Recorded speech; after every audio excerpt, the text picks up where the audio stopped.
Praise the Lord. We give glory to God for this opportunity to minister to you all over the world. Anywhere you are hearing me. My name is Reverend S.K. Oluyede, and this is End Time Holiness Message. We shall be bringing it to you every week. Once or twice a week, it shall be broadcast to you.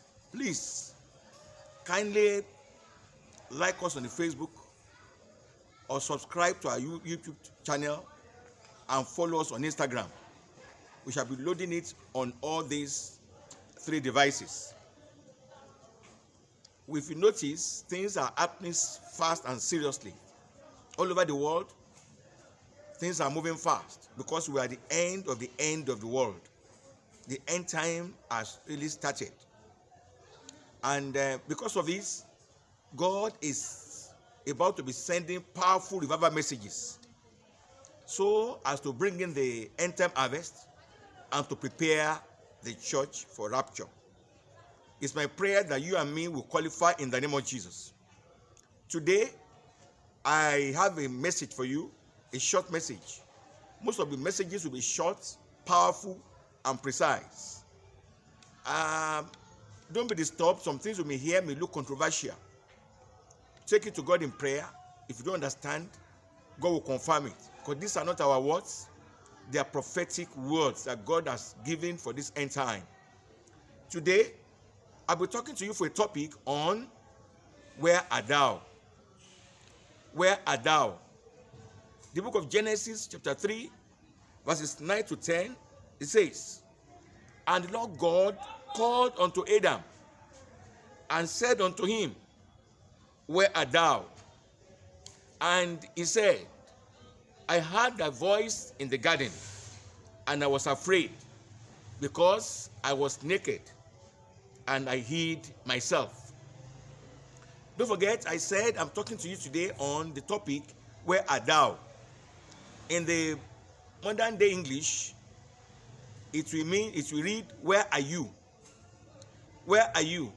As a Bible student, you will know the background of this story in the Bible, in the book of Genesis chapter 3.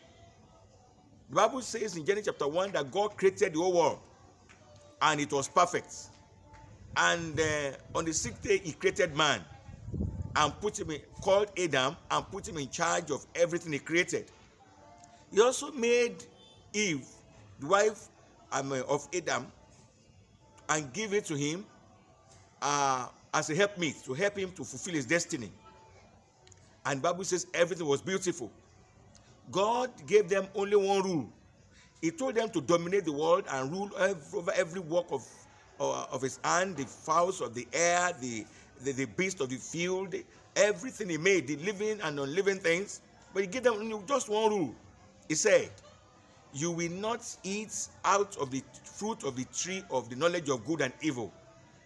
That was the only rule. But there was a being called Lucifer, Satan. He was the head of angels in heaven. He had already fallen by them, and he was already in the world, roaming up and down. He entered the serpent, and he came to meet Eve when Adam was not at home, and started discussing with Eve. The Bible says in Genesis chapter 3, verse 1, that the serpent was more subtle than any animal that God has made on the earth. He asked Eve, he said, did God not say you should not eat anything in the garden? Did God not say you should not eat anything in the garden? How would they survive if they would not eat anything? The serpent or the devil knew what God said. But he was trying to wrest the word of God from man or from Eve. Be very careful in discussing with the devil. Satan talks to us through our thoughts, through suggestions. He talks to everybody. You must scrutinize everything that comes to your mind. Don't discuss with the devil. You cannot win the discussion. Satan starts every temptation with words, with thoughts. And then Eve said, no, God did not ask us, God did not say we should not eat any fruit of the garden, of the tree of the garden. Then she revealed a secret to him, to the serpent, and said, God said we should not eat that particular fruit there. Beloved, many times Satan does not know our secrets. It is we ourselves that use our mouth to share our secret with the devil. Satan is not omnipotent. It is only God that knows everything. Learn not to say everything out. Learn not to discuss what God has kept with you. Learn not to open your mouth anyhow, anywhere. May God help you in Jesus' name. Then the serpent laughed, Satan laughed, and said, how can you? And then Satan, Eve said something again, that God said, the day we eat it, we will die. Then the devil said, you will not die. You will not die. Beloved, God said they will die, and Satan said they will not die. Who was telling lies? Satan is a liar from the beginning, and is father of all liars. He knows how to manipulate and how to tell lies. He dwells in deception. And Satan went ahead and said, well, God knows that the day you eat it, your eyes will open, and you will be like gods. Abba. Beloved, number one, open eye is what is making many people to fall today and to sin. They call it civilization. What God does not want them to do in the Bible, civilization has made them to go ahead. They go into all sorts of things in the name of civilization, and they are wallowing in sin. The second one also, Satan told Eve that they will be like God. God had already made them Lord over the work of his hand on the earth. Yet, Satan still wanted them to be like God. Pride and ego will destroy you. Satan today is tempting many people with pride, with self-ambition, with ego. They want to go to where God has not put them. They want to do what God has not given them. And therefore, they are breaking their hands.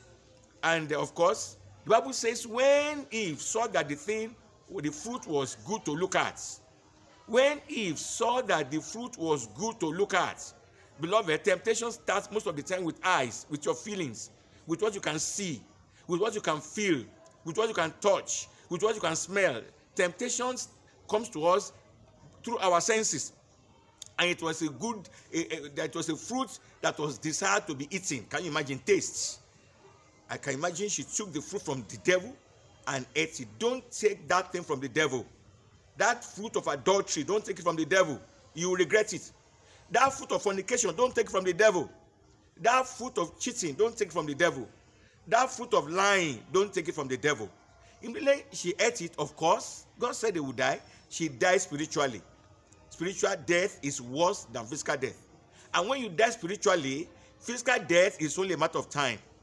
When you die spiritually, physical death is only a matter of time. Of course, when the husband came, she convinced the husband to eat of that fruit. Can you imagine? The Adam had his own will. He could have resisted. But because of the love for Eve, he took that fruit and ate. Beloved, listen to me. Don't allow your spouse to make you to disobey God. It may be costly. Don't allow your love, anybody in the world, to make you to disobey God. You must stand for God, no matter who he is. Praise the Lord. Of course, they fell and they died, and they died spiritually.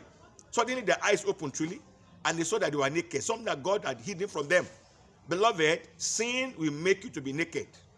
Sin will rob you of God's glory. Sin will rob you of God's garments. Sin will rob you of God's protection. What did they do? They went and hid themselves. The Bible says God used to come in the cool of the day to come and greet mortal man. Can you imagine? Ordinary men. God was their friend. And God came in that evening. Unfortunately, he did not see them where he put them. And God started shouting, Adam, Adam, Adam, where art thou? Where are you? And the Bible says, Adam answered and said, I heard thy voice in the midst of the garden, and I was afraid. And I saw that I was naked. God said, who told you that you are naked? Who told you that you are naked? Listen to me, beloved. The Bible says sin is a reproach unto any man. Fear comes through sin. When you sin, fear comes to your life.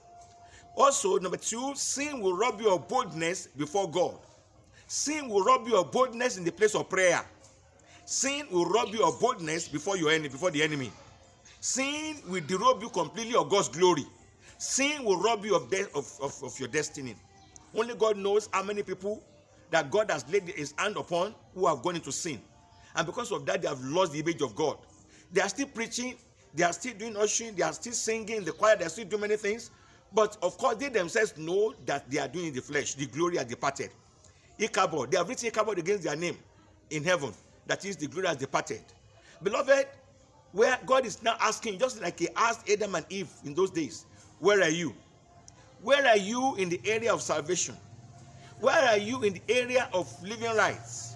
Where are you? Is the glory of God still in your life? Are you still right with God? I'm going to pray with you now. I don't know whether adultery has dealt with you, fornication has dealt with you, godness has dealt with you, things of the world has robbed you of God's glory. Today, God of heaven will bring it back. Father, in the name of Jesus, I pray for as many as have heard me today, just as you told us to bring these powerful words to the whole world. Father, anyone who has lost the glory of God as a sort of sin, restore him or her today in the name of Jesus. I prophesy to your life, everything the devil has stolen from your life, let it be restored in Jesus' name. Thank you, Jesus. Don't forget to subscribe to our YouTube video and also like our Facebook page and Instagram handle. Thank you and God bless you.